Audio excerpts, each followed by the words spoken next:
Eden was never just a garden. That's where I think we misunderstand the story. We reduce it to fruit, to rule-breaking, to morality. But the deeper symbolism, the deeper structure, points somewhere else.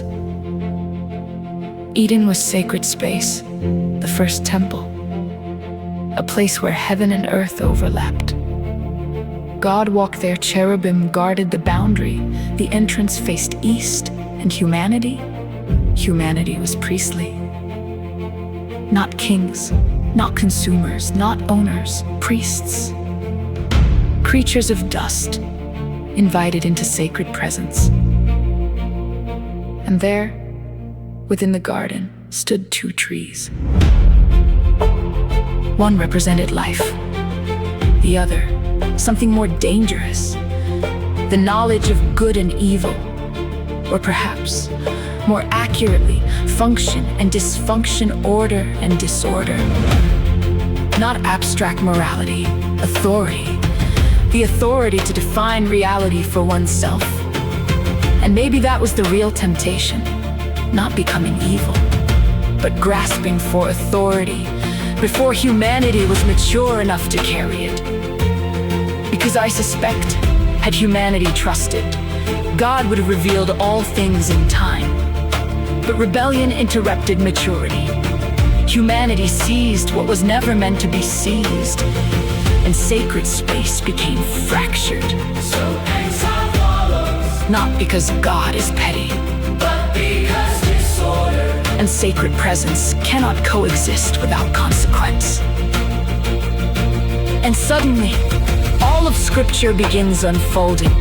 Eden, exile, tabernacle, temple, sacrifice, priests, Christ, resurrection, new creation. The whole story is God restoring communion. Eden lost, Eden fulfilled. Eden lost, Eden fulfilled. Eden lost, Eden fulfilled. And then comes the scandal. Because most people think priesthood belongs to cathedrals, to pulpits, to grand religious moments. But maybe priesthood is tested somewhere else, in the mundane, in small acts, in how we speak, how we forgive, how we create, how we endure, how we refuse to feed the machinery of dysfunction. Maybe every small embodied act can become a temple moment. And maybe being born from above is not escape from the world, but return to our original vocation within it. To stand between God and creation, to become signposts toward new creation.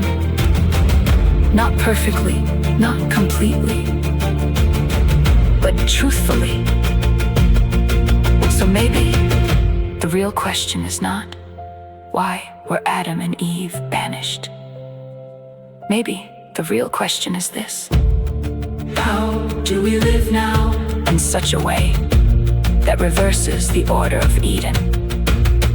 How do we embody Christ inside a fractured world?